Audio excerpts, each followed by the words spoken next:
stuff begins to occur. The thinking changes. Okay? It becomes self-centered. And all that kind of stuff. Alright, so now you got an alcoholic harboring these feelings, thinking about who? Literally himself or herself. And it's driven by the stuff in page 62. Fear, self-delusion, self-wisdom, self-pity, and all that. Okay, now here's the alcoholic in that condition. What happened in that condition? No spiritual defense. And the obsession returns. How does the obsession return? See, does it say, let's go get fucked up, or does it just say it's a hot man? One thought. See, smoke a joint, have a drink, some form of that. Okay, now the alcoholic, if he's got any words at all, is going to notice that this thought has begun to recur. Okay, oops, how come I'm having drinking thoughts? Oh shit. Alright, what happens at the point that having drinking thoughts start to occur is a mental defense will get constructed. I better call my sponsor, I better go to more meetings, I better do something, I better stay out of slippery places. Mental defense will get constructed immediately. What do we know about mental defenses with any real alcoholic? They do not work. Okay, so let's see what happens. Look back in the book. When harboring such feelings, we shut ourselves off in the sunlight of spirit. So now we got the feeling. What happens next? The thinking changes and the insanity of alcohol returns. This is the insanity. This is about having a drink. Okay, we construct a mental defense against that, but mental defenses always fail. Now what will happen to any alcoholic in that condition? What does it say then? We drink again. Certainly. Okay, the alcoholic takes the drink. As soon as the alcoholic takes the drink, what happens? The phenomenon of craving hits. After the well-known stages of the spree. Emerging remorseful, this is called relapse, and then never make it back to alcoholic. Alcoholic Anonymous. So what started the whole process? Harboring self-feelings. Harboring such feelings. Now, take that, look at your own experience. See if that sounds funny to you. See if it sounds like the facts to you. See, what did we see on page 64? Resentment is the number one offender to destroy more alcoholics than anything else. How many alcoholics get destroyed after they come to AA? About 90%. Why is that? Well, look at your experience. You have a lot of anger still in your life. You know, a lot of people in AA still seem to have a lot of anger in page 52 and all that stuff going on. Huh?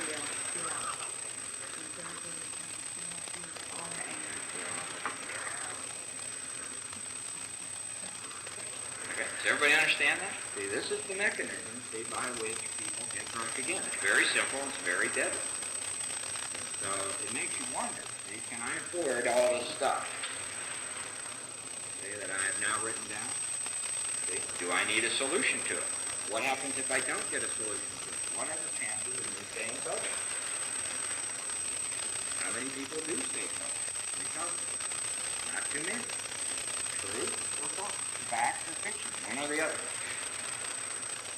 Okay, so we found that it is fatal.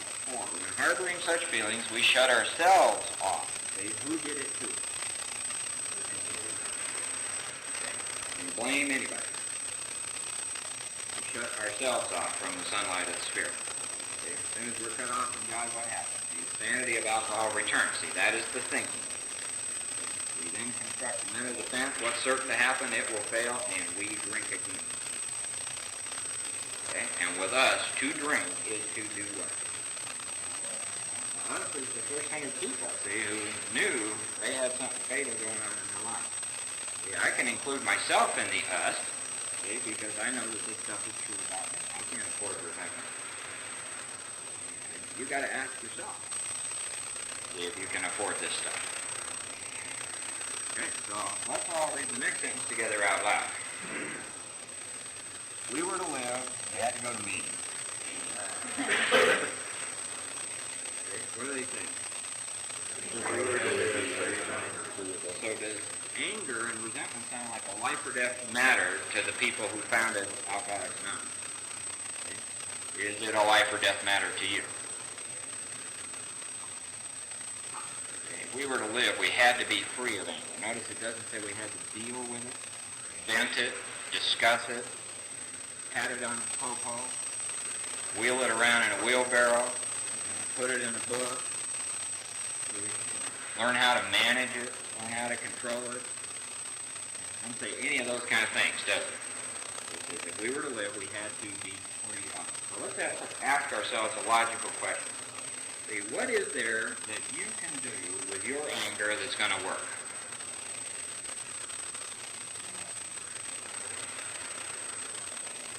In my experience, there's absolutely nothing I can do with my anger that's going to work. Because I've dealt with it, I've written about it, I've talked it over, I've vented it, I've beat up pillows, I've screamed and yelled and trashed houses, I've run from it, I've stuffed it, I've drank over it, I've done all kinds of stuff. I've taken it to meetings. I've done all kinds. Nothing has worked. It's still there. Okay, so you might look at your, do you have power over this? See? Or, like we saw on page 62, do you have to have God's help?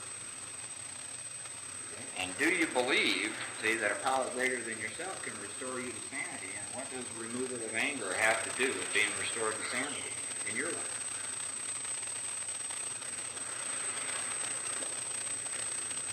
You believe you can be free of it.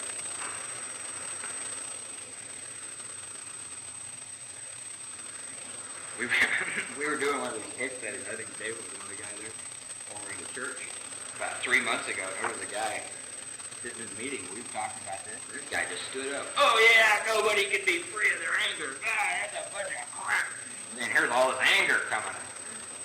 It's not possible. You're full of shit. Nobody can be free of their anger. God damn it. What do you think? God have the power to remove your anger from you if you follow directions? Is that possible? Would you like to be free of it? We have to be free of anger. See, free of anger doesn't mean that you'll never get angry. It just means that you'll have a solution to it. All the anger you've been carrying around all your life that you still have, you can be free of that. Whatever anger comes up in your life following that, there is a solution to that. You grasp the principles that we're talking about. And we talk a lot about that when we get into step 10. Okay.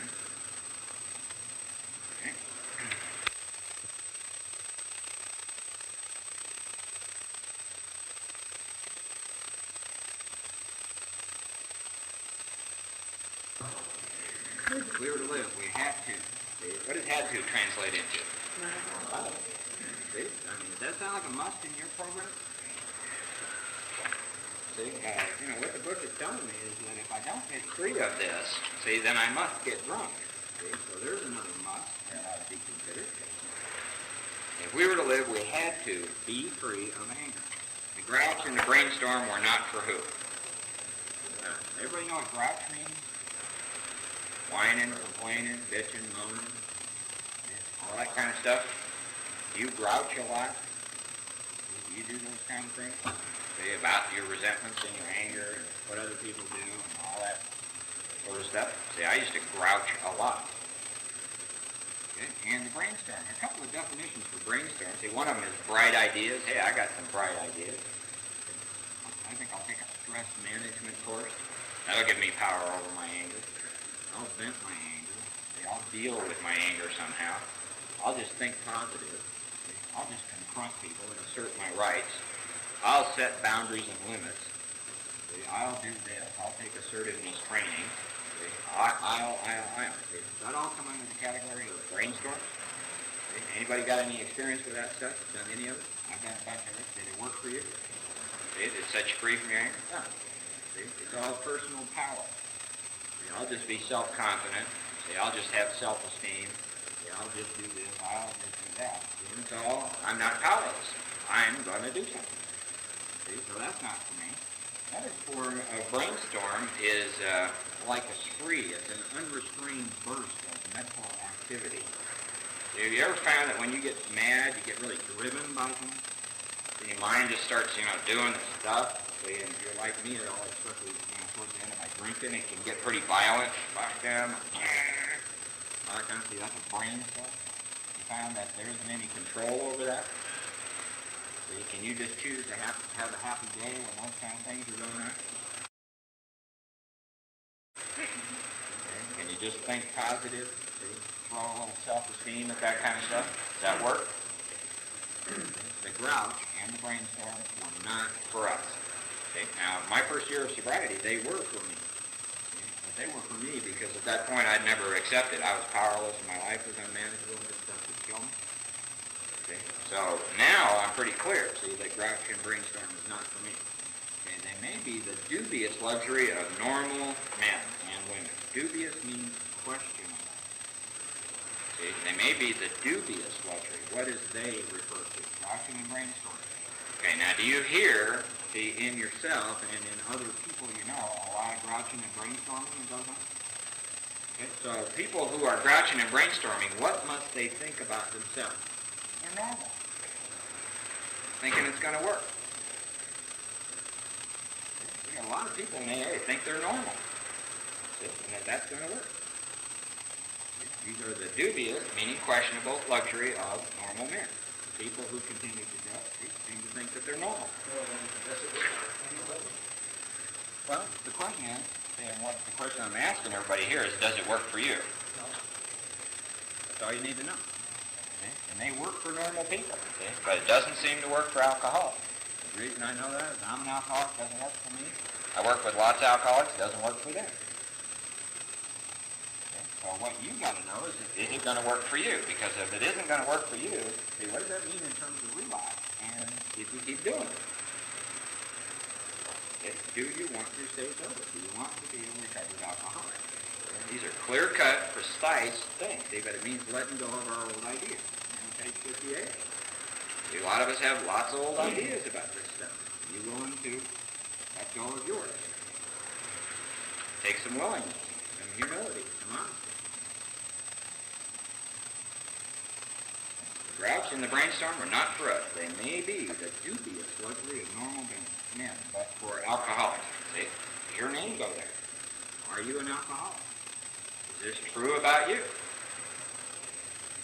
See, it either is or it isn't. If it isn't, great. Go have a good time in life.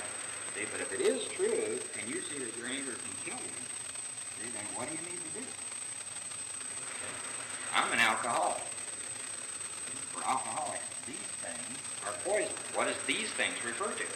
Grouching, whining, complaining, discussing, all that stuff, and brainstorming. All these other mental and emotional kind of ideas. There's a lot of them brought into AA with it. It either works or it doesn't work. I'm normal or I'm not. I'm an alcoholic or I'm not. Very simple. Who can tell you whether it's true for you? Anybody? You gotta take your own look, right? Everybody's got to take their own look. Okay. It says we turn back to the list. What is back to the list mean? What's that referring to? Three-column inventory that we have now written. See, for it held the key to the future. Whose future? Yeah, mine, yours. Each of us individually. See, we were prepared. Prepared means ready. See, now what prepared us? Being honest with ourselves up to this point. See, that's what prepared us. See, we were prepared. So you got to ask yourself, am I ready? Am I prepared? See, to look at it, your book may say for it, from an entirely different angle. Look at what? Now look. From an entirely different angle. Now, what is this entirely different angle? Let's go back to page 65. Cover up column 3 again. And so here we are. We're really mad. We're really steamed. We're really pissed off at everybody. What's wrong? Well, it's Mr. Brown and what he did, and it's Mrs. Jones and what she did, and it's my boss and what he's doing, and it's my old lady or my husband or my kids or what they're doing. It's other people in AA and what they're doing. Da-da-da-da-da, column 1, column 2. All right, now, take whatever you're covering column 3 with and slide it over and cover up column 1, column 2. So now what can you see? We're going to look at the exact same thing from a different angle. Why are you pissed? Well, I'm afraid. Well, my security is being threatened here. Well, my personal relations have been interfered with. See? Well, this is all about me, isn't it? I can now see when I look at this from an entirely different angle. See? And the instant I see that and begin to be honest about that, what happens to the anger? See? See, I'm just not going to sit there railing anymore because that's not what it's about. See? The instant I look at it from a different point of view. See? It's the same stuff on the same page. All I do is look at it from a different angle, and what happens immediately? See, the anger begins to disappear because it's useless. See? It's all about me. Now, looking at column 3, we're looking mentally at the inventory you've written. See, we can see some very interesting things. See? In column 1, see, what happens? Change. See, what changes in column 1? The body and the time. See, the sexes. See, that changes, right? It's different people. Some are men, some are women, some are young, some are old, some are here, some are not here. See, there it is. Column 1, there's all this change going on, right? Let's look at column 2. What's going on in column 2? There's a lot of change there. All these people doing all these different things. And that seems to change. See? But look at column 3. What doesn't change? Fear, constant.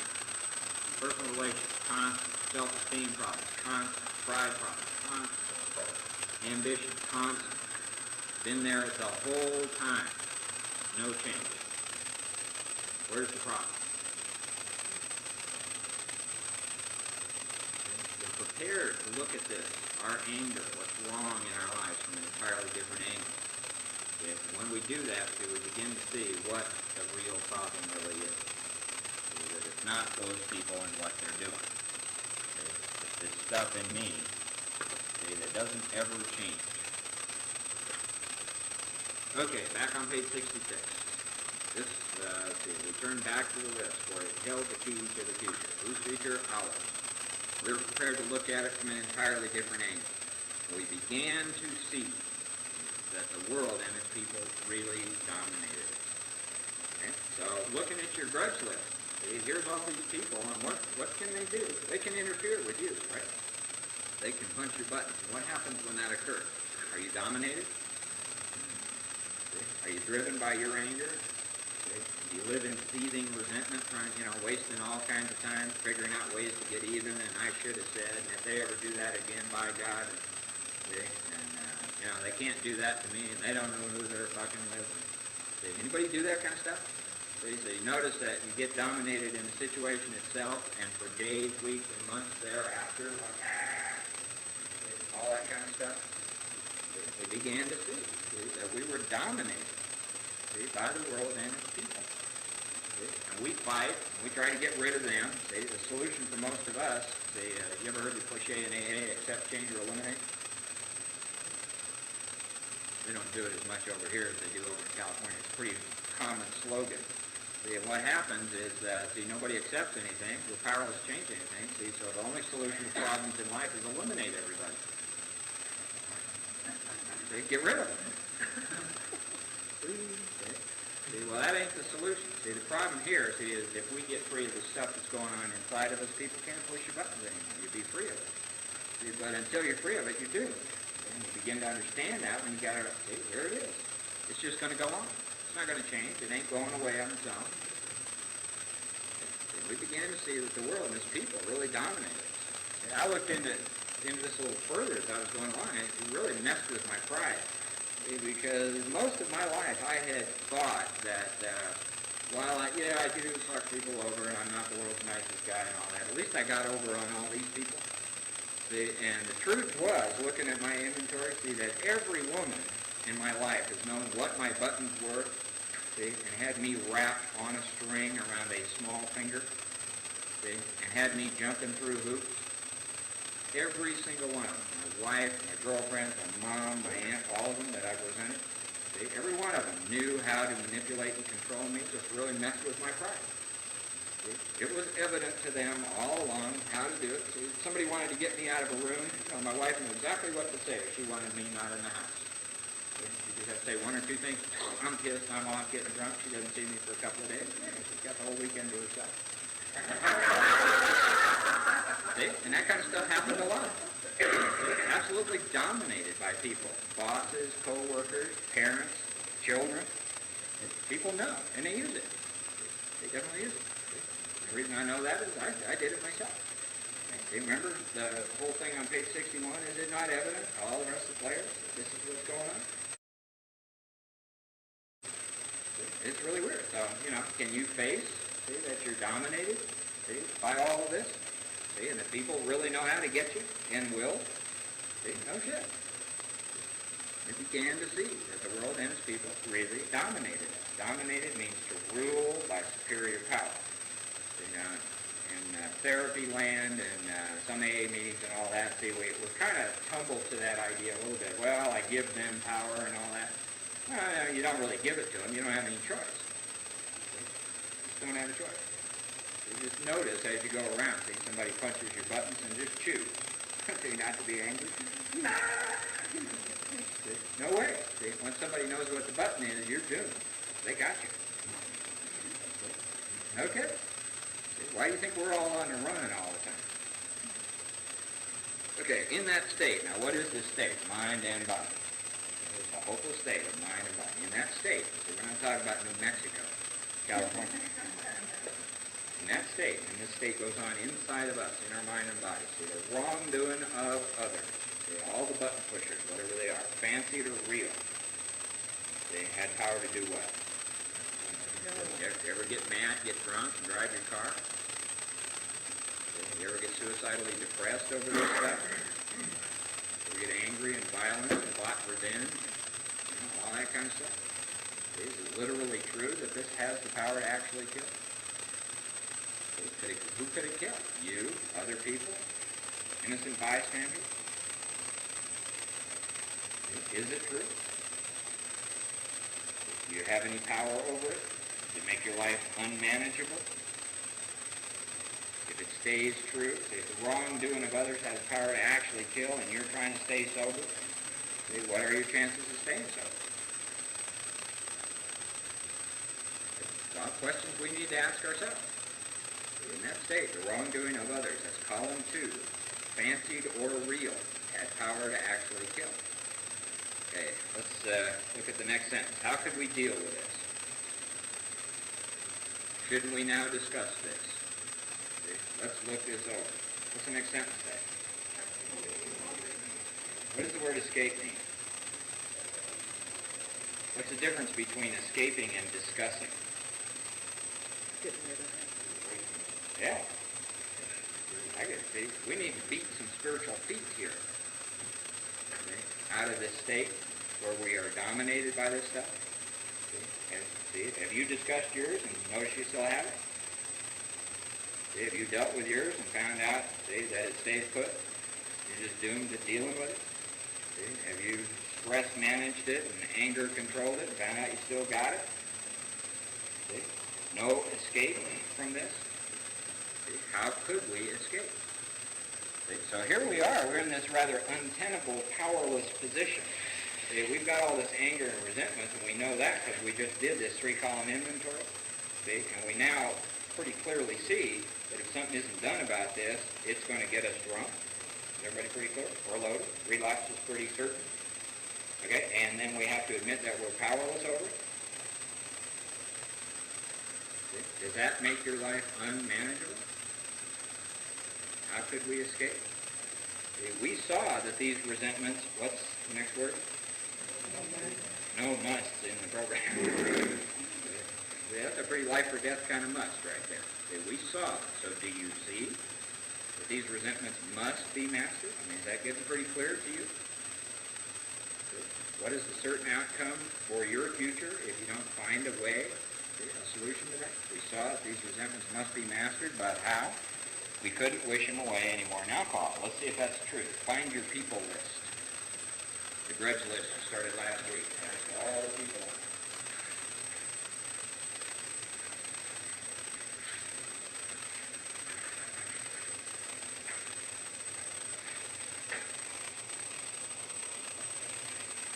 Everybody got it? Okay, now just looking at the list, is there anybody on that list that you have over the years wished you weren't resenting anymore? Is there anybody on that list who over the years you have tried to be nice to solve the problem with that person or persons? See? And yet why they're still on the list. See? What does that tell you? Huh? What does the word powerless mean? See? Is there anybody on that list you've been angry at more than 24 hours? Is there anybody on that list you've been angry at more than a week? I'm not powerless, so I can deal with this. How about a month? I'm not dominated by this stuff. How about a year? How about 5 years of your life? I'm not powerless. I can manage it. I can handle it. How about 10 years? No big deal. Won't get me drunk. How about 15 years? Anybody on your list you're mad at? 15. Can't get rid of it. I can deal with this. I can solve it. I can read another self-help book. I'm okay. They're okay. I'll forgive them. They did the best they could. Okay? How about 20 years of your life? How about 25? Am I passing anybody? 30 years of your life. There it is. Still got it. We made an honest list. I don't need to do anything about this. This is healthy. I can deal with it. It begins to look a little ridiculous, doesn't it?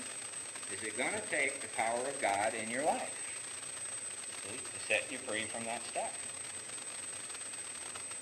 True, false, fact, fiction, them, not me. How could we escape? We saw that these resentments must be mastered, but how? Go over to the next page, which is page 67.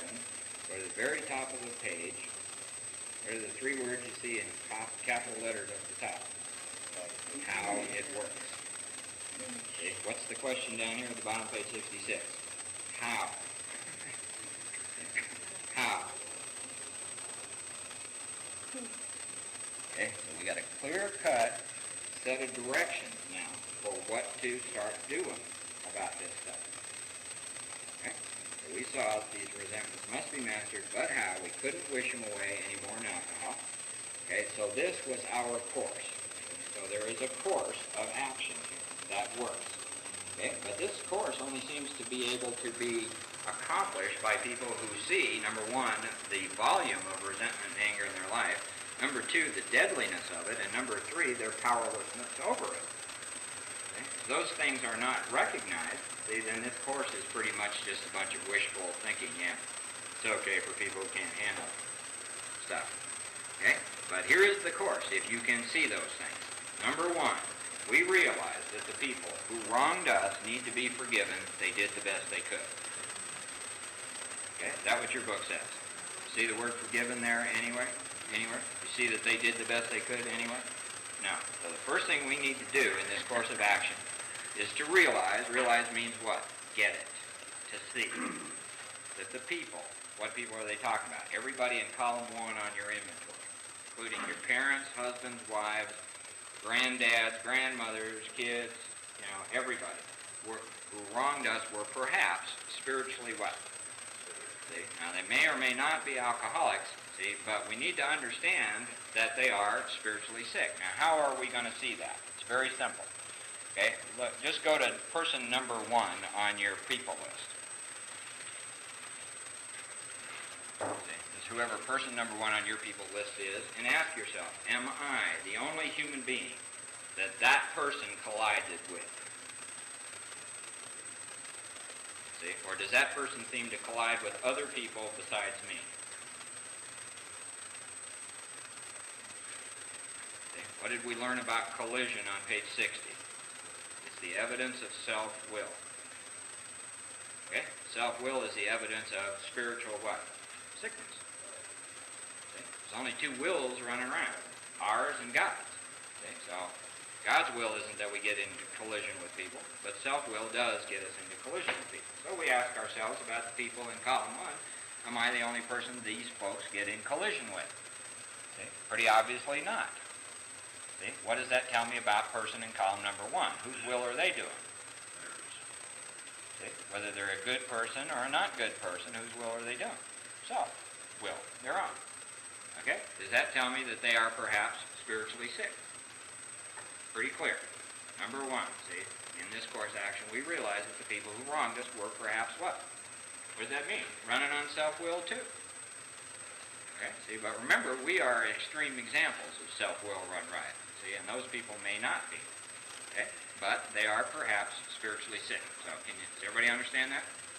Yeah, that's the first thing we need to understand. See, they are perhaps spiritually sick. Nothing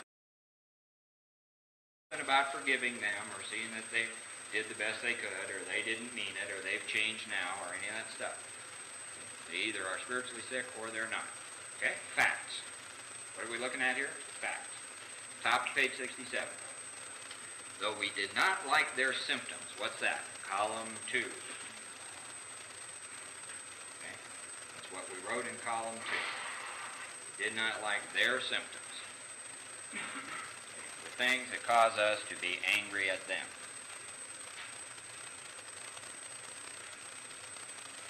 Everybody got that? And the way these disturbed us, what's that? Column 3. How I'm affected. My pride, my self-esteem, my security and ambitions, my personal sex relations causes me fear. I get disturbed by what other people do. I get pissed off and angry. I don't like that. I don't have to like it. I don't have to say they're right.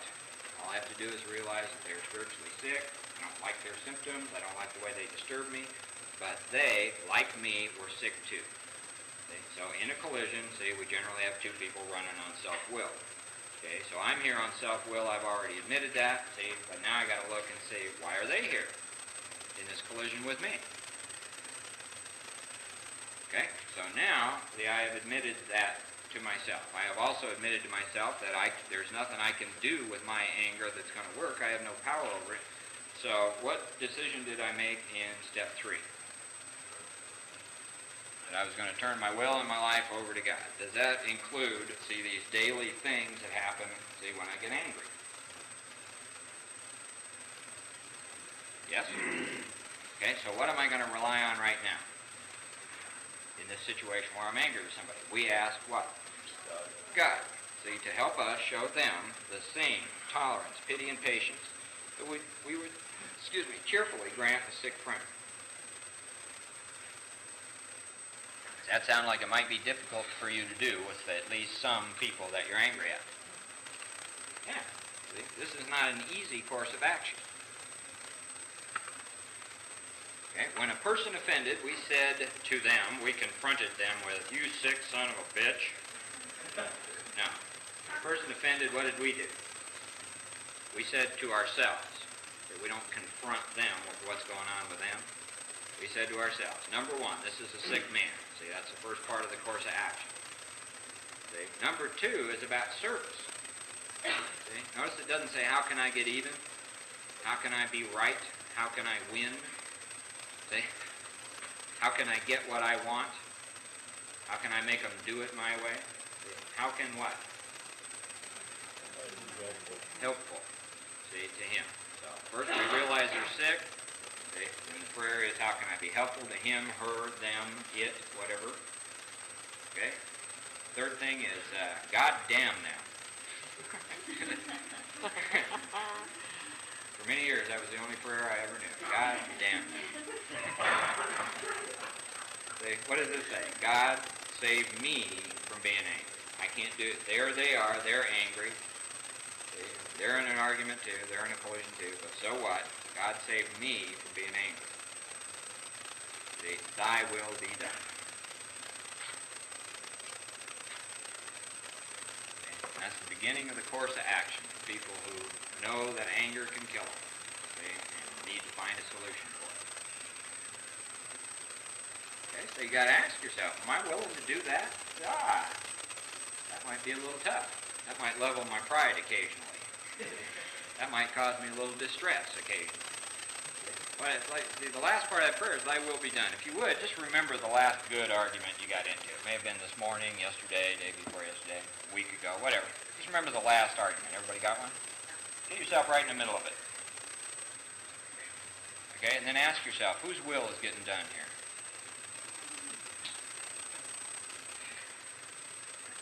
Whose will is that, right then and there? See, what's going on right then and there? See, somebody honestly seeking God's will in their life? Is that someone trying to be right, powerful, loud, correct, my way, and superior, manipulating, all that stuff. I don't argue about truth. See, I always argue about false things. See, and it's always my will. See, so here I am. See, what do I need to do? See, when I get in a situation like that, I need to do this. Specifically this. This is a course of action, see, which will begin to set us free from the anger. See, this isn't about stuffing it, ignoring it. See, we're acknowledging it. See, we're admitting we have it. Who are we admitting we have it to? Yeah, God and ourselves. See, right on the spot. So it starts off, here's the prayer again. This is a sick man. How can I be helpful to him? See, here I am, I want to kill him. Now I need to be helpful to him. See, God saved me from being angry. See, you might find that a little difficult. See, but, see, does God have the power to remove your anger? He either does or he doesn't. You're going to rely on it or not. See, however you view God. See, do you see this as necessary in your life? Can you be a pissed off person and recovered at the same time? Take your own look. God saved me from being angry. Thy will be done. See, not arguing and all that. That's my will. I ain't God's will. Okay. Next sentence says, we avoid retaliation or argument. Everybody know what retaliate means? Retaliation? Revenge. Everybody know what an argument is? Okay. How many people in here know what AIDS is? Just about everybody? Would you avoid it? Would you go to some lengths to avoid it? See, why? Does that make you a good person? Because you don't want to have AIDS? See, are you holy or good or righteous or wonderful? See, because you don't want to have AIDS and you'd go to some lengths to avoid AIDS? See, it doesn't make you a good person at all, does it? See, it just simply means that you got enough brains to know that can kill you. It doesn't mean you're perfect, walk on water, heal the sick, raise the dead, or anything. See, it's just a very reasonable, logical thing to do is to go to some kind of lengths to avoid AIDS. Okay, so here it says we, who's the we, men and women, avoid retaliation or argument. See, now why do we want to avoid retaliation or argument? Because we want to sing in the choir and be holy and walk on water and heal the sick and raise the dead? See, or do we want to avoid retaliation or argument because it's deadly?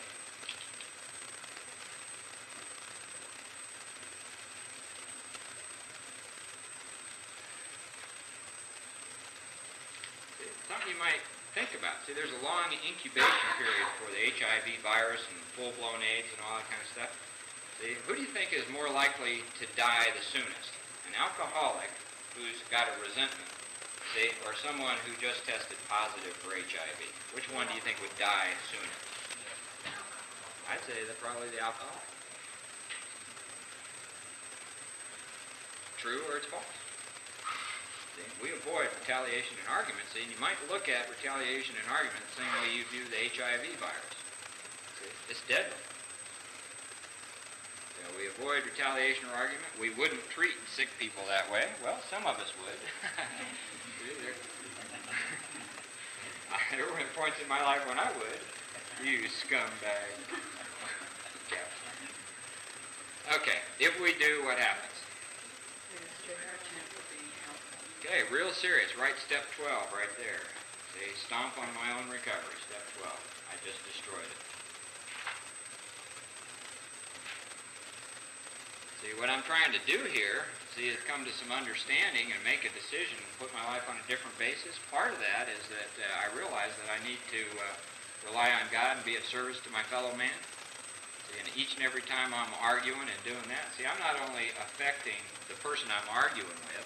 For example, okay, let's say, I'm Joe Spiritual, and here I am, and I'm talking about the book, and, getting rid of resentments and all this kind of stuff. See, and Dave stands up, and, well, fuck it, Dave, God damn it, don't enter it. And then I start getting on his case about something.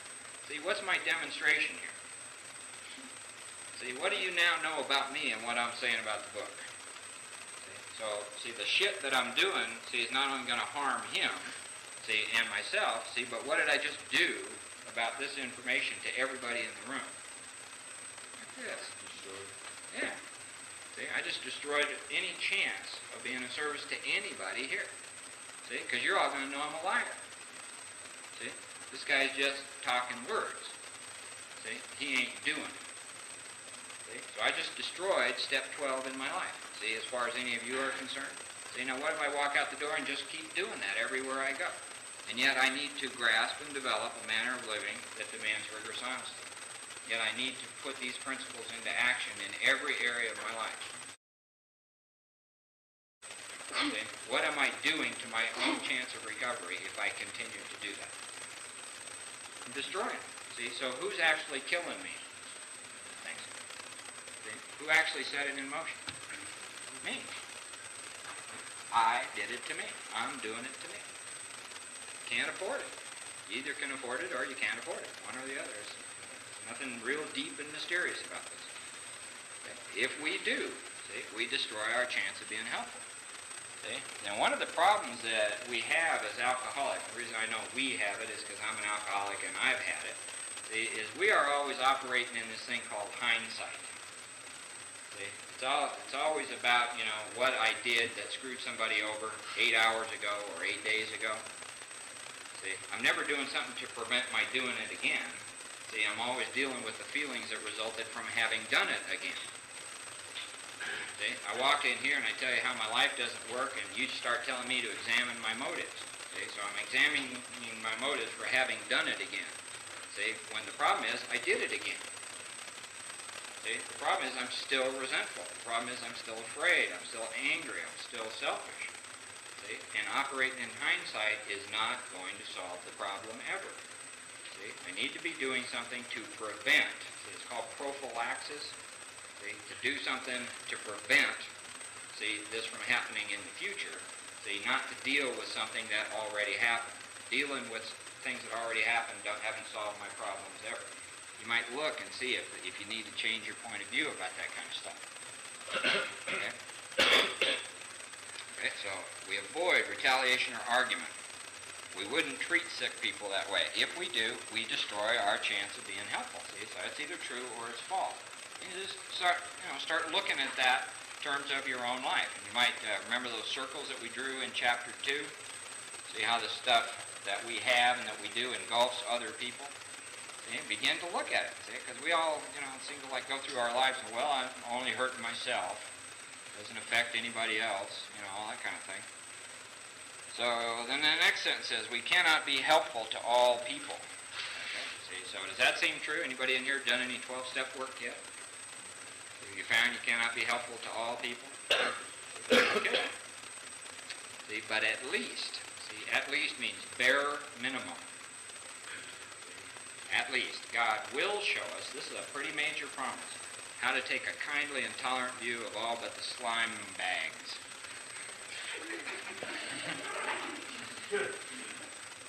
People that really need to die. A kindly and tolerant view of how many of them? Okay, think about this. Take these things that you find in the book, apply them to your life. Ask you, what would happen if this was true?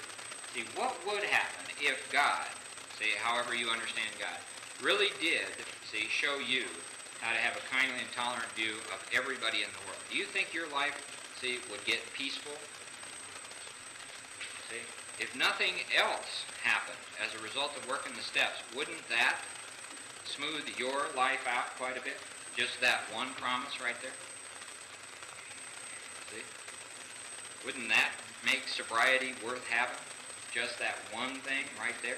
If none of the other promises in this book ever came true, or were even in the book, just this one thing?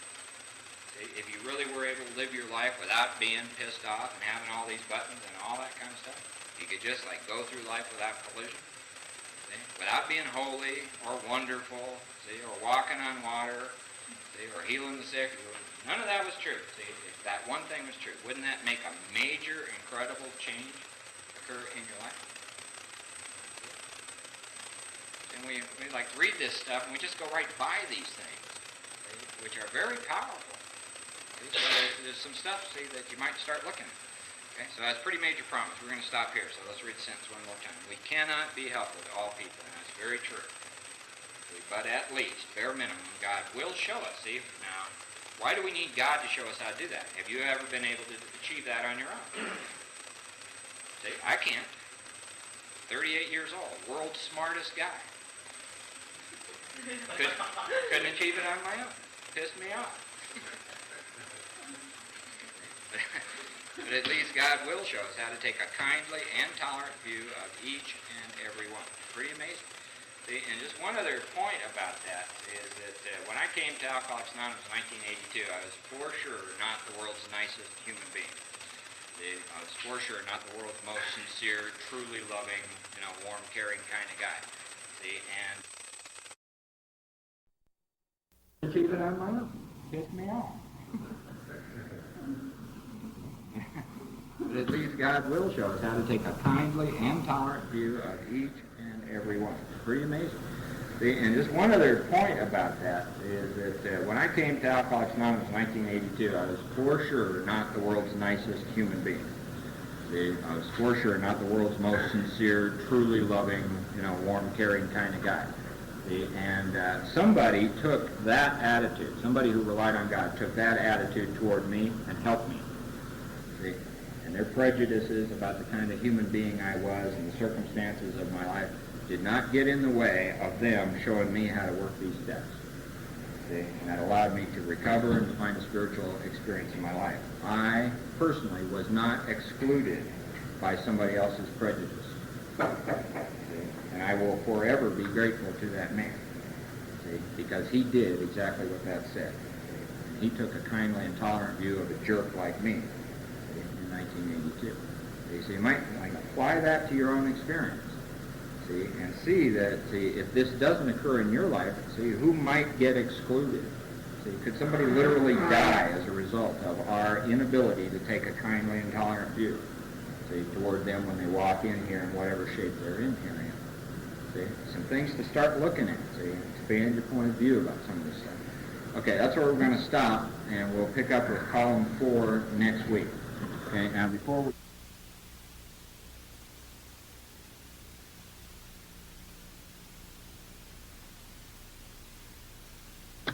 Page 67, middle of the page, and we're going to start talking about what's called the 4th column in the resentment inventory.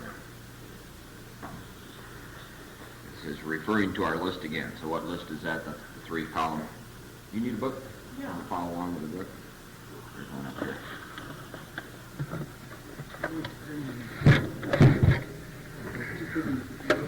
Everybody else have a book? Anybody without a book? Okay, so referring to our list again, and remember they referred us to this a couple of times and said this is going to be the key to the future. We need to start looking at these resentments in an entirely different way. And, so here's where we start doing it. If you would, just keep your finger on page 67 and go back to page 13, where Bill describes the taking of the steps in the hospital just prior to his yeehaw cosmic hot flash spiritual experience. Paragraph 2, he says, "There I humbly offered myself to God as I had then understood him, to do with me as he would. I placed myself unreservedly under his care and direction, and I admitted for the first time that of myself I was nothing." See, so he takes steps 1, 2, and 3 right there.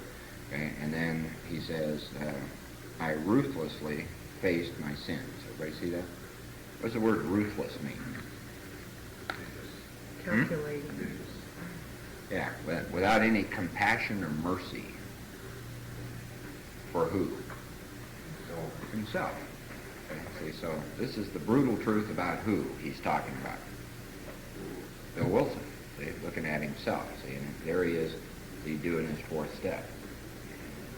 Okay, so we're getting here to column 4 in our resentment inventory, and we're going to do the same thing. See, so you might ask yourself, are you prepared to do that? See, to ruthlessly face your own side of what's going on in your life with these angers and resentments. Okay, so here we are referring to our list again. See, at this point, pretty clear, we've made a list of the world and its people that we've been pissed at all our life, and we took their inventory pretty good. Everybody done that? Been thorough, honest? Don't give them a break, right? Okay, so now we're going to do the same thing in our side. Okay, so referring to our list again, first thing we have to do is putting out of our minds the wrongs others had done. What's that? Everything we listed in column 2.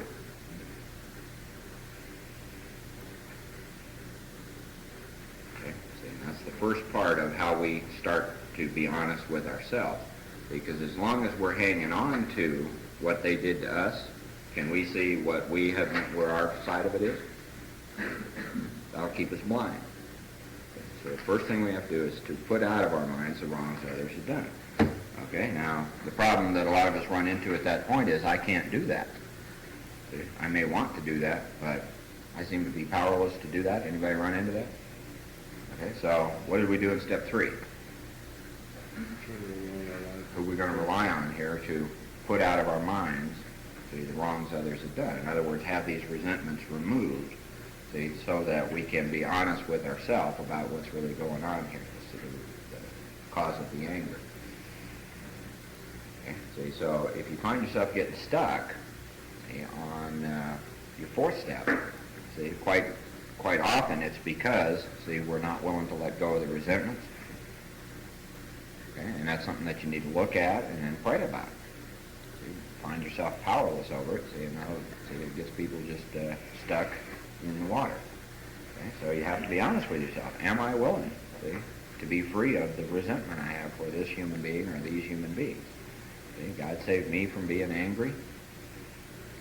Thy will be done. See, whose will are we trying to do here? Ours or God as you understand it?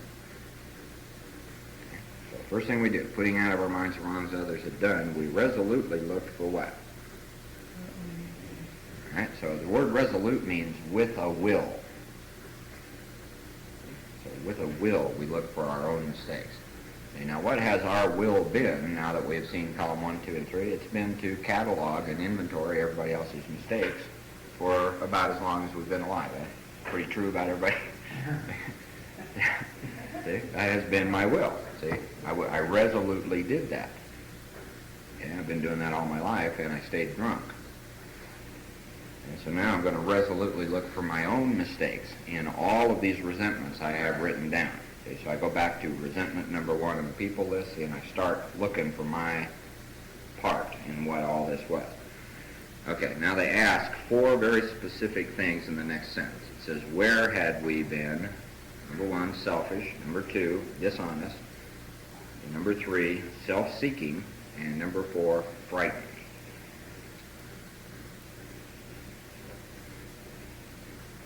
Okay, now the first thing we want to do is if you just take your index finger and put it on the word where in that sentence.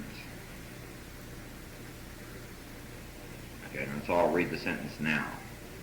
Had we been selfish, dishonest, self-seeking, and frightened. You see how that changes the entire sense of the sentence? See, if you cover up the where, then you can answer that sentence yes or no, can't you? See, but if you leave the where in the sentence, what do you have to do? Yeah, you got to be specific. See, in each case. So where had we been selfish, dishonest, inconsiderate, or self-seeking and frightened? Okay, and the last word there in that sentence is frightened. So if you would go back over to page 65. And what's the word that we see in parentheses next to each one of the resentments? In column. Okay. So in column 3, if we follow directions, fear is going to show up. See, a bunch of times in column 3. And on column 4, we're going to write down what that fear was that we have admitted we had. Okay, so that's one of the things that gets written in column 4. See, is what exactly were those fears? See, fears of being found out, fears of being abandoned, fears of all these insecurities, and all the various things that have gone on. Fear of not getting my way, fear of not being loved, whatever you got. Okay, back on 67. Right, so you take resentment number 1 and you ask yourself, see, putting out of my mind now what's in column 2. See, here I am and I've got this whatever kind of relationship going with the person in column 1. See, now how have I been selfish in the relationship with person number 1? Write it down. See, what were the dishonesties here? See, how was I dishonest with that person? Did I lie to him? I lie to myself? See, half-truths, all kinds of secrets, all that sort of stuff. See, what did I do here that was dishonest? Third one is self-seeking. See, how did I put myself first? See, how was it all about me? See, and what were the fears here? See, so there are four very specific things that they're looking for, or asking us to look at. Okay, and once again, see, in column 4 here, we want to write it pretty much the same way we wrote column 2, just the facts. Okay? This is not about, oh, I've been such an asshole all of my life, and I'm so bad, and I've mistreated so many people, and see, it's not about that. See, how was I selfish? How was I dishonest? See, how was I self-seeking? See, what were my fears? So instead of just the parentheses fear, you want a little reason why. What was the fear? Dishonest or Yeah, something. not a reason, a fact. See, what was the Just fear? word.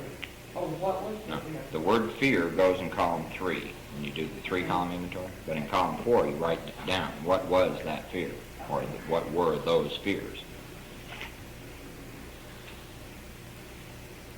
And if we're honest and just deal with the facts here, we're going to see a lot of jaywalking in column 4. Things are, the same fears are going to start popping up again and again and again. Same kinds of dishonesty are going to pop up again and again. Same forms of selfishness again and again and again. Because while the people and the circumstances changed, who didn't? So if we didn't change, is it logical to you you're going to see a lot of the same stuff appear over and over and over again? Okay, so don't take any shortcuts. Be honest, be specific, right? Just deal with the facts.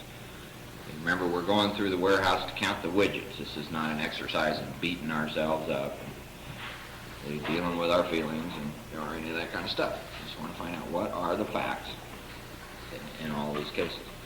Okay, so everybody understand that sentence? Where had we been selfish, dishonest, self-seeking, and frightened? Okay, next sentence says, though a situation had not been entirely our fault. Anybody got any of those? See, most of us do. See, there are other people involved in these things, and generally in any kind of collision, both people involved are wrong. Anybody starting to see that? See, I always blame them for being wrong. Well, I was wrong too. See, so now we got two wrongs. See, both thinking they're right. Okay, so though a situation had not been entirely our fault, we tried to disregard the other person involved how much? Entirely. See, where were we to blame? The inventory was ours, not the other man's. Okay, now a lot, see, very common thing on 5th steps and with alcoholics and overeaters and all the other people who show up at 12-step programs, there's a lot of varying kinds of abuse that happen in childhood. Some very early on, some is ongoing, sometimes it's once, sometimes it's over periods of years, stuff like sexual molestation, beating, abandonment, death in the family, diseases, death of a mom, a dad, a brother, a sister, all that kind of stuff. Okay, so we start writing this down, see, and we put down the name of the person we're mad at, and we write down the cause and how we were affected, and we get over here to column 4 and we go, I was only 3 years old. How could I have a part in that? And it's a question that comes up a lot.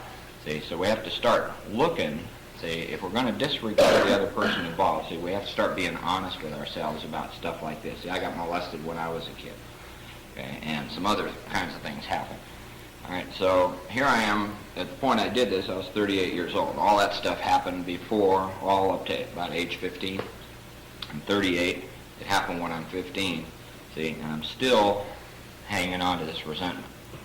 See, I'm still angry about all that. See, so I ask myself, if I disregard the people, see, in column 1 and column 2, what happened to me back then? See, what is my part in the fact that I'm still angry and resentful today? Okay, even though I was powerless over some of the stuff that happened to me when I was real small, see, I still got it now. Okay, so I started to ask myself questions, about that. Why is that? See, and I found out some very interesting things. See, I loved to hate some of these people. See, I really got off on that. See, the hate of them and the self-pity and that kind of stuff. See, I could really get into it. See, and as I go through life, see, let's say I marry Kelly and the relationship doesn't work.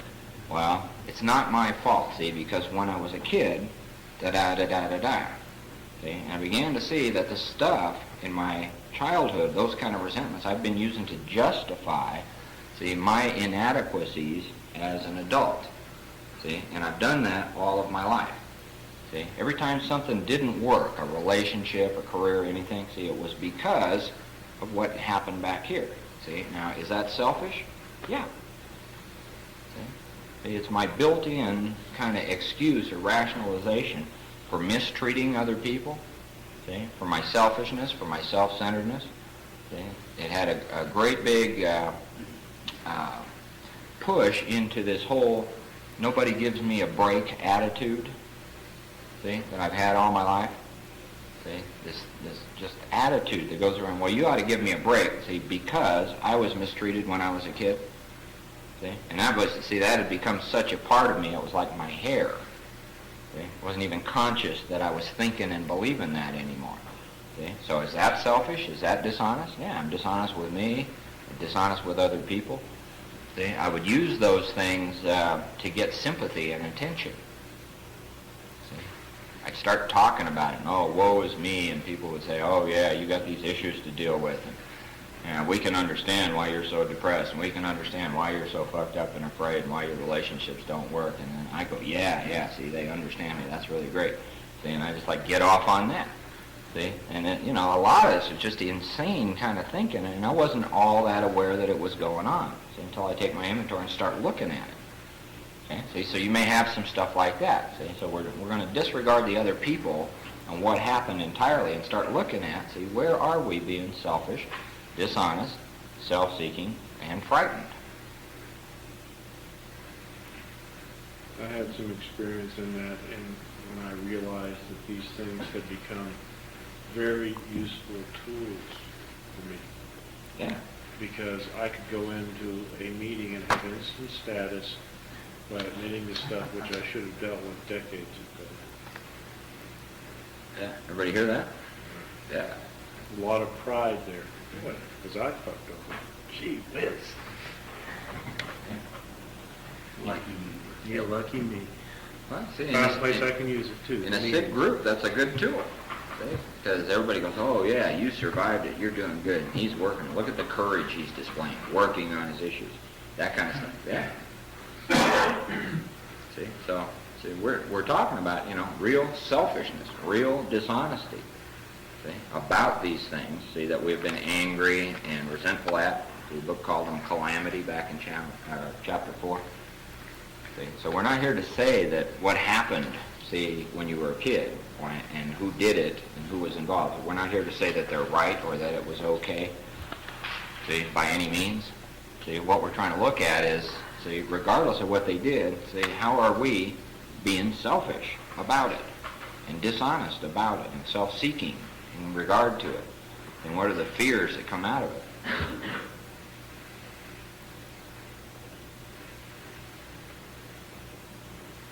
Once I really started looking at this stuff, see, it became very clear to me why I had so much anger and fear towards women all my life. See, why sex was always a weapon, see, in every relationship, see, that I've ever been in. See, all that kind of stuff, see, started to be clear to me. It really became clear that this isn't stuff that can be dealt with or messed around with. It's got to be cleaned up. Okay, so everybody understand that one? Okay, so we're down 3 sentences from the bottom now. It says, the inventory was whose? Ours, not the other man's. See, we just took their inventory. See, and we need to see both sides of the coin. See, so their inventory is in column 1 and 2, and our inventory is in column 3 and 4. Okay, so the inventory was ours, not the other man's. All right, let's all read the next sentence together out loud. When we saw our faults, what did we do? See, when it says we listed them, what does that mean? Wrote them down. Wrote them down. Written, fourth column.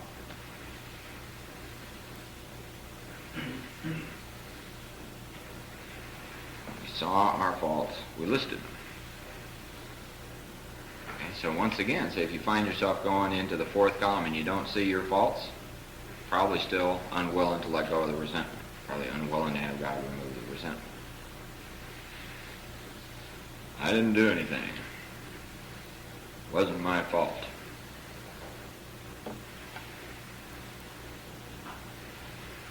column 4 here is everything that you have done yourself, where you were selfish and all that stuff goes here, and it would be this 4th column over here. Yeah, that's you can either make a separate fourth column on your piece of paper or write this on the back of the 3-column inventory, just so you have all 4 columns together for when you do your 5th step. But this is separate from the first 3 columns. Yeah. This is right or wrong. I gotta find out. So, like these people on the list, when I wrote the list, I just numbered them. I numbered these people. Okay. Because I knew that some of them was gonna have a whole lot more than one resentment. You know? Mm-hmm. So then I used that number later on for the additional resentments. So this is just like I can take person number 1 and do this with, and then person number 2 and do this with. Sure. And, in other words, I might see 7 resentments against them, and I might only find 2 resentments they could have against me, or whatever that is. In other words, it's not line for line. It's just person for. Yeah, it's person for person, not line for line. Right. So we're going to put out of our mind column 2. Okay, now see it's a good question. If you go back to page 65, you'll see 2 different ways that they did it in the example. See, with Mr. Brown, see, he did it line for line. See, he had 3 causes, 3 things he was angry about. See, and then he put column 3 for each one of them. Okay, but then when you get to Mrs. Jones, see, just all the facts are like in a little paragraph thing. See, and then 1 column 3 on Mrs. Jones. Okay, see, so as you go through your inventory, you may have some that need to be both ways. See, just so that you're clear. See, so you can do that, whatever makes it clearest to you.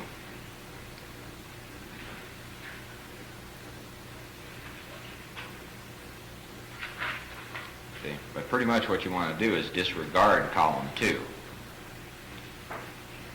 See, and say in this relationship with Mrs. Jones or this institution of the government or whatever the principle of, see, how and where have I been selfish and dishonest and self-seeking, and what were my fears, okay, for each resentment. So pretty much disregarding what they did at this point.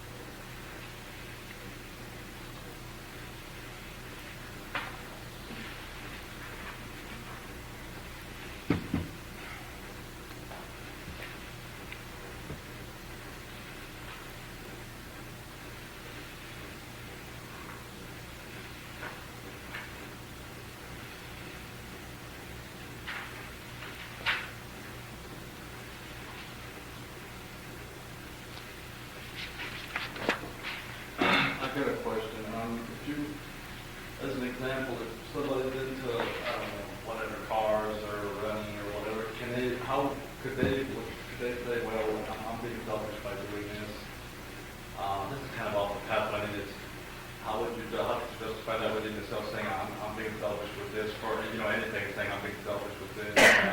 Like you were saying the other day, you can't shave your head and eat rice, but how do you justify like having, like doing anything,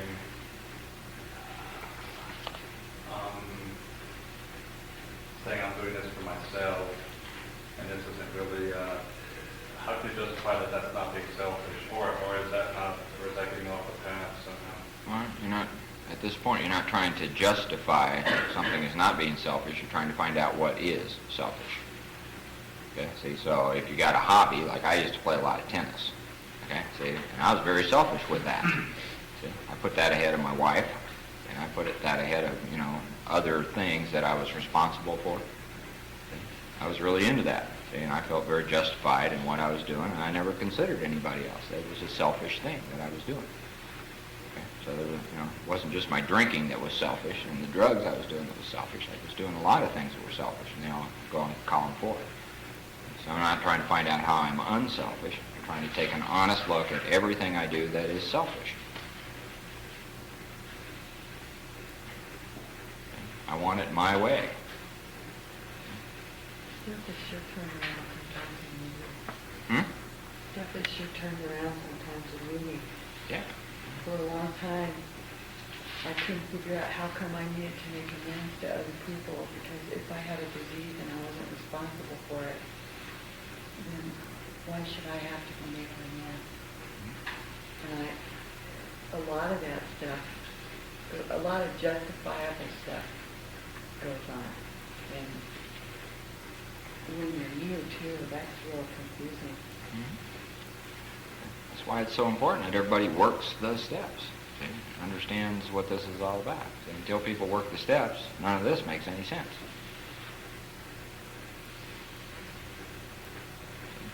Let's find a way to be selfish safely here. See, that's not the name of the game. So in other words, in column 4, actually, what you're doing is you're pinpointing. You'd be pinpointing exactly how you like it on that. Yeah.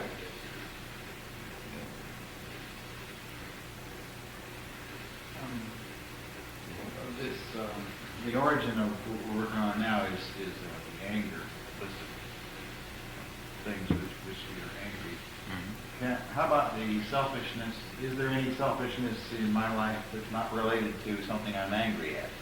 I assume there is. But maybe not. Maybe I can see the selfishness more easily than I did earlier. Well, see, notice that the sentence doesn't say, where were we angry? Well, no. Because we've already admitted we were angry. But yes, the start of the thing that we're working on now was the list of anger. Right. So, am I going to miss something big this way? Probably not. Probably The not. question does occur. Okay, well, you may find something big this way. Okay. See, all of us have missed something big by never doing this.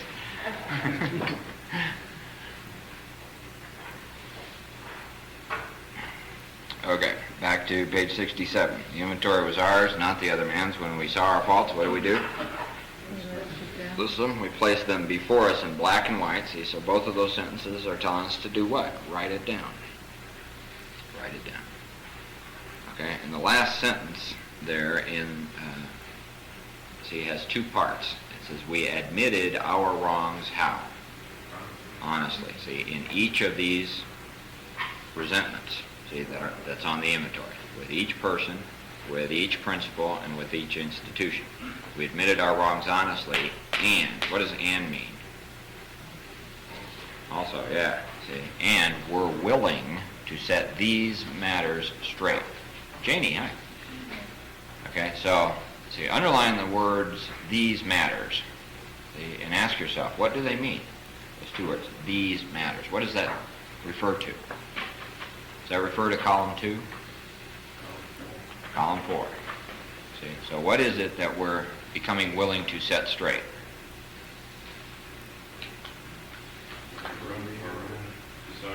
Our own selfishness, dishonesty, self-seeking, and fear. That's what we're going to set straight. Everybody pretty clear that you can't change anybody else now? No power over that? See? And we have to be willing to do this regardless of what these people did to us. See? Whether they ever say they're sorry, whether they ever admit their fault, whether they ever clean up anything at all. See? What you got to start asking yourself is, are you willing, see, to set straight, see, your wrongs up to this point in your life? See? And that's the beginning of the willingness we're looking for in steps 8 and 9. Okay, see, and if you find that you're not, see, that's some evidence that something's going on in you. What would that be? hanging on to the resentment. Okay? See, so all you got to do if you find that kind of stuff, see, you got to start praying, see, for the willingness to have God remove this resentment. But if, like with my deal, if I've been unwilling, does that mean that I can't go on with the rest of my 4-step, or should I go on? Because the other people, I'm willing. Well, I really can't advise you on that. You know, you can try to go on, but you might not be able to. Maybe you might just stay stuck, or you might be able to go on past it. I don't know. That's something you're going to have to rely on God for. I don't have the blueprints there. See, some of these are big. Anybody else got a big one? You know, somebody you really want to do in? Kill first, apologize to later. Yeah. I'll go out to the grave and pray over it. I used to hit this man in his sleep. That's how much I hate him. That makes sense to me. Yeah. Not wanting to let go of it makes sense to me. Okay. The thing you got to realize is, if you keep the resentment, see, what's the price you're going to pay? Can you afford it? That's what you got to know. See, anybody who can justify it will justify it. Anybody who can rationalize it will rationalize it. Okay? And anybody who does that will get drunk. That's just the way it is. Okay? And I can sure understand not wanting to, have these things removed, because I had a few I didn't want removed. Some of these people need to be Chinese tortured and, die horrible, slow, painful deaths. They didn't need to have amends made in the way I had looked at the world. Okay, so it takes a great deal of willingness and a great deal of reliance on God. In my case, a whole lot of prayer, a whole lot of pride level. See, and if you're struggling with it, it makes perfect sense to me. Anybody who's really honest with themselves, this is not a cakewalk.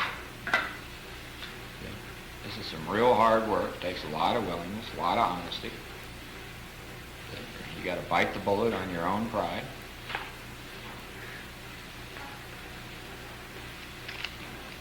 Tough stuff.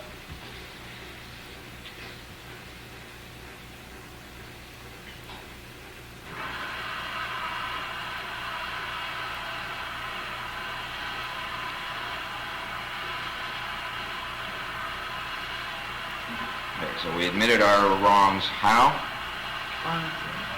So we're either going to roll the dice at this or we're not. Okay. And we're willing to set these matters straight. So these matters means our stuff, not their stuff.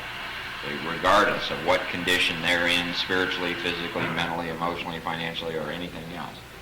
See, are you willing to clean up your side of the street, see, with that person? That's where you got to start asking yourself. Okay. That's where the honesty comes in.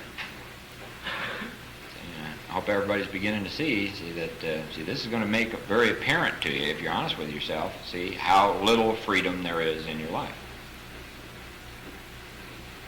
See, why the book, when we get over to chapter 6, see, it starts talking about amends. See, it says how nothing worthwhile in life can be accomplished, see, until those amends are made. See, if you're honest with yourself, you really understand why there's so many miserable people in Alcoholics Anonymous. Want to be selfish and put themselves first and never get this stuff cleaned up, and are just doomed. Sitting around trying to make resentment work, trying to make anger work, trying to be okay with this stuff. See? It'll never work. Pretty powerful stuff, pretty powerful look at us. So we can't roll the dice at it. We're either honest or we're not. See, so here's the deal. See, another thing that everybody's got to look at is that, everything, once you tell a lie, or, in the sense of being dishonest with yourself, or a dishonest decision, everything south of that is going to be what? A lie. Okay, see, so you're going along in your inventory, right? See, and all of a sudden here's somebody you really hate. See, so you either leave them out of the inventory, or something less than honest, or no willingness, see, or something like that occurs. See, so now what's going to happen everything south of that in your inventory. It's going to be less than honest. See, that's called withholding something right there. So we get over to step 5 and it talks about withholding nothing. See? But now you got somebody who's withholding something. Okay? So now you got a lie or a dishonesty at work in you, and everything south of there is going to be called a half measure, dishonest. Then you just got to realize that. See? Half measures avail us nothing. See? We're either thorough and honest or we're not thorough and honest. See? And everything south of thorough and honest doesn't work.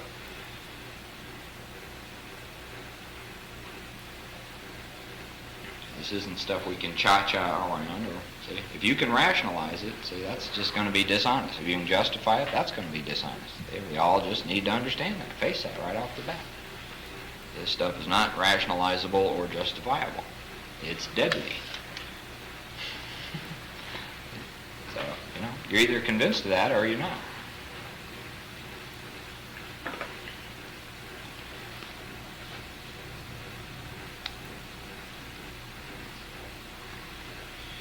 Okay, so let's go over that paragraph one more time just to make sure everybody's clear about the instructions. See, this is the written fourth column.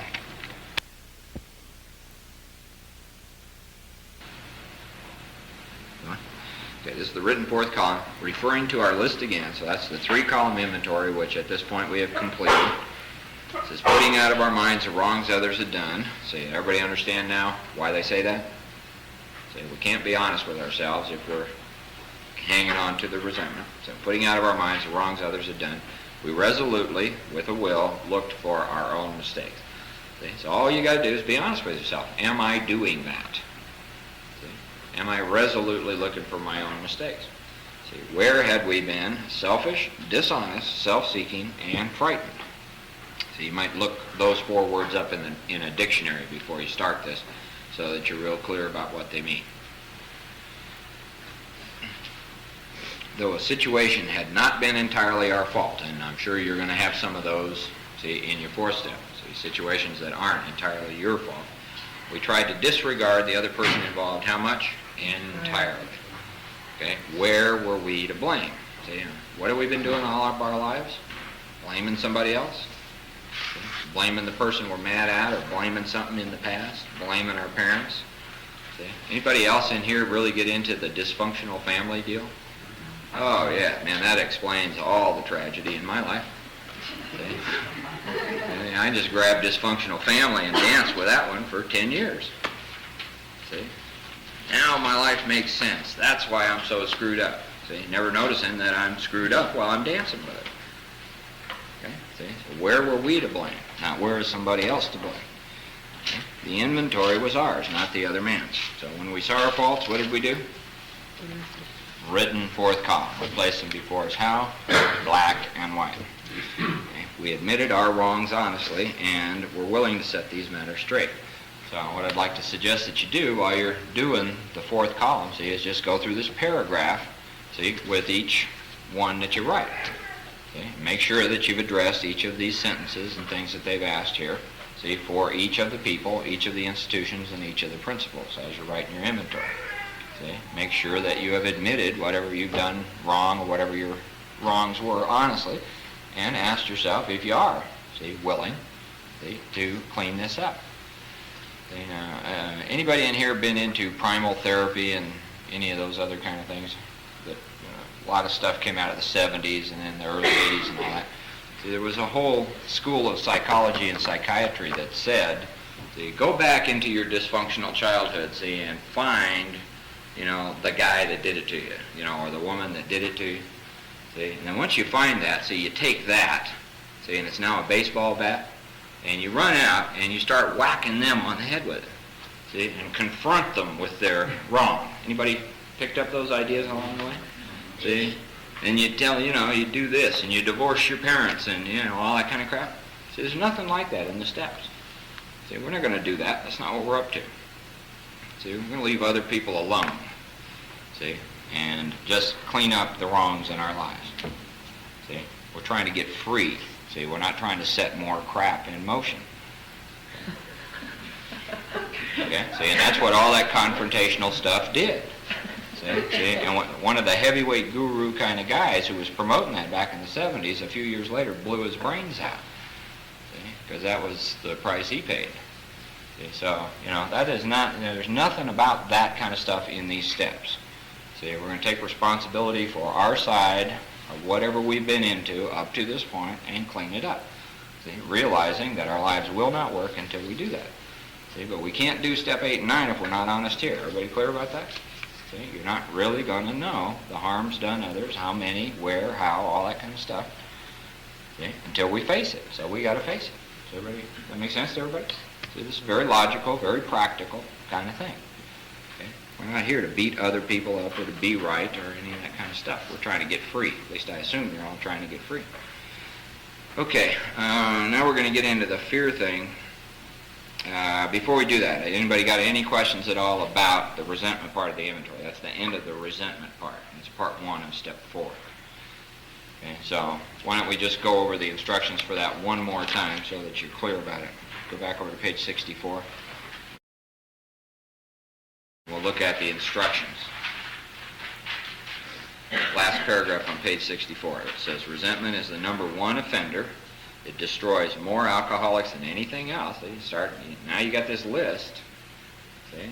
Here's what can destroy you. See? This is what will get you relapsed. See? This is where your next drug, line, slam, whatever you do is, right there on that list. It says, from it stem all forms of spiritual disease, for we've been not only mentally and physically ill, we've been what? Spiritually sick. Okay. When the spiritual malady is overcome, we straighten out mentally and physically. In dealing with resentments, we did what? We set them on paper. Okay? So the first thing we do is we make a list. Got 3 parts. Okay? We listed people, institutions, or principles with whom we were what? Angry. A complete 3-part list. Okay? Once that list is done, we start asking ourselves, all right, now why do I have this much anger in my life? We asked ourselves why we were angry. In most cases, it was found that our self-esteem, our pocketbooks, our ambitions, our personal relationships, including sex, were either hurt, that's pain, or threatened, that's fear. Okay? So we were sore, that means angry, we were burned up, pissed off.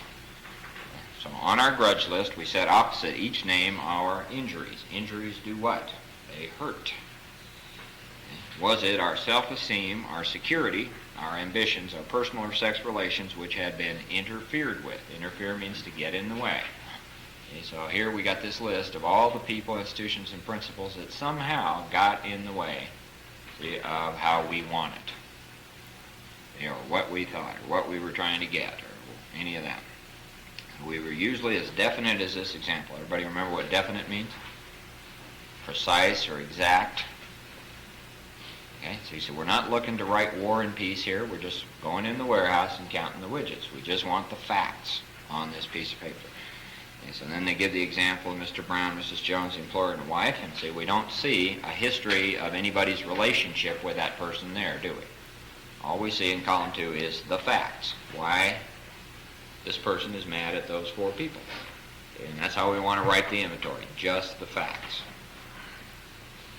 Okay, go over to column 3, see, and he takes the facts, see, why he's mad, and he begins to ask himself, how does this affect me? What portion of my life got affected by what happened in column 2? See, and over again, we see things like fear and sex relations and his self-esteem, pride and ambition, all that kind of stuff. Affected over and over again, see, in his life. Okay, bottom of page 65 says, we went back through our lives, nothing counted but thoroughness and honesty. See, so there's nothing in the book that says deal with your top 10 resentments. See, or do the things you haven't dealt with before. See, and that kind of stuff. Nothing counts but what? Thorough and honest. See, so leaving nothing out. So we need to assume that we have dealt with nothing, we haven't resolved anything. See, everything in life gets included in this inventory. Everybody clear about that? Okay. We're not excluding, well, I've been in counseling 10 years and I dealt with that childhood molestation. No. See, that goes on the inventory too. Okay. So when we were finished, we considered it carefully. The first thing apparent was that this world and its people were right and we are real jerks. No, that's not what it says. It See, if we're being honest, the first thing apparent is that the world and its people were often quite wrong. To conclude that others were wrong was as far as most of us ever got. Remember we talked about how we live in column 1 and column 2? Never get out of it. Okay, the usual outcome was that people continued to wrong us and we stayed sore. See, how do you know that? Well, now you got a list of anger from here all the way back through your life. And you say, I've been bad all my life. That's pretty obvious now, isn't it? Here it is. It's on paper. That's the evidence. Okay? Sometimes it was remorse, and then we were sore at ourselves. Everybody got yourself as one of the people on your people list? Got a number of facts about why you're mad at yourself? Yeah, most of us do. Okay? But the more we fought and tried to have our own way, see, what's that called? Selfishness. Have you fought and tried to have your own way and to get even and be right and be top dog and run the show? And, see? Is that column 4 kind of stuff? The more we fought and tried to have our own way, what happened? Worse matters got. As matters get worse, who do you blame? Somebody else, right? That's what I did. As in war, the victor only seemed to win. See, our moments of triumph were short-lived. See, I've pretty much seen the world, especially relationships, as this win-lose kind of deal. See, I win, you lose. If you win, I lose. And that's pretty much how I played it. See, and I never noticed that it's lose-lose. See, there never were any winners. See, the only thing that's going to work is win-win. See, it's a real interesting change of view. Okay, it is plain. Plain means clear and evident that a life. Whose life are we talking about? Our own. See, which includes deep resentment, leads only to futility and unhappiness. See, so what are you inventorying in your life? Are you inventorying all the wonderful moments? See, all the bliss? See, and the love? See, are you seeing a whole lot of futility and unhappiness, see, in yourself? See, as you write your inventory. See, where's it all coming from? See, to the precise extent that we permit these, see, and we do permit them. See, we love them in many cases.